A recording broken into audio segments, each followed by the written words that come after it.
COVID-19 tengah menjadi permasalahan di dunia internasional. COVID-19 tengah menjadi permasalahan di dunia internasional. Hal ini sangat berpengaruh terhadap perekonomian dunia dan juga berimbas pada sektor ekonomi. Lebih dari 200 negara di seluruh dunia memiliki laporan kasus COVID-19 sejak awal 2020. Virus yang mematikan dan begitu cepat penyebarannya ini menyebabkan aturan lockdown ditetapkan secara nasional, yang mana memberikan hantaman yang kuat pada perekonomian negara. Virus yang mematikan dan begitu cepat penyebarannya ini menyebabkan aturan lockdown ditetapkan secara nasional, yang mana memberikan hantaman yang kuat pada perekonomian negara. Virus yang mematikan. Seperti diketahui, perdagangan internasional adalah sebuah kegiatan perdagangan yang terjadi antara dua negara yang berbeda. Bentuk perdagangan ini dapat melalui aktivitas ekspor dan impor, barter, lintas perbatasan, package deal, dan konsinyasi sesuai dengan kesepakatan kedua belah pihak negara. Seperti diketahui, perdagangan lockdown di berbagai negara memberikan pengaruh yang cukup krusial seperti menyebabkan perubahan waktu Mysterious pneumonia outbreak in Wuhan, China. A new type of coronavirus. The number of affected countries has tripled. The World Health Organization has just declared that this is a pandemic. Berbagai hambatan tertentu membuat terganggunya supply dan demand.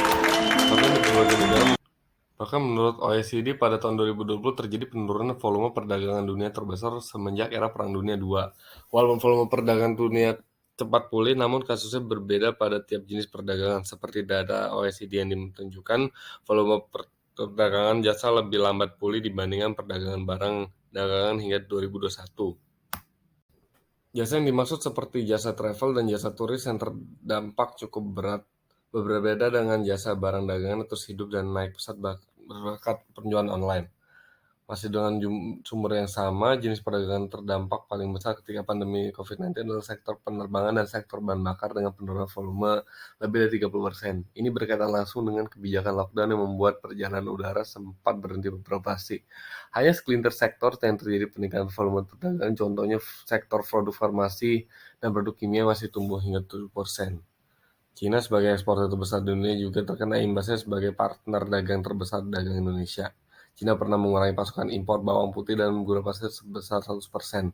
Kebijakan ini menyebabkan harga bawang putih dan gula pasir di Indonesia sempat melonjak dikarenakan kelangkaan komoditas. Dalam sektor tekstil, produk tekstil Indonesia yang disadur di Indonesia terjadi penurunan sebesar 1,26% pada 2019 menjadi 1,21% pada 2020. Sedangkan kontribusi ekspor ke seluruh Indonesia dari 7% pada 2019 menurun menjadi 6% pada 2020. Itu disebabkan oleh tiga sisi permintaan, suplai, dan distribusi yang kurang. Salah satu dipicu oleh kelangkaan kontainer yang mendorong kenaikan harga. Itulah beberapa dampak yang terjadi akibat pandemi COVID-19 yang mempengaruhi perdagangan Indonesia secara nyata. Persebaran virus COVID-19 ini mampu melumpuhkan hampir seluruh bidang, salah satunya lalu lintas perdagangan dunia.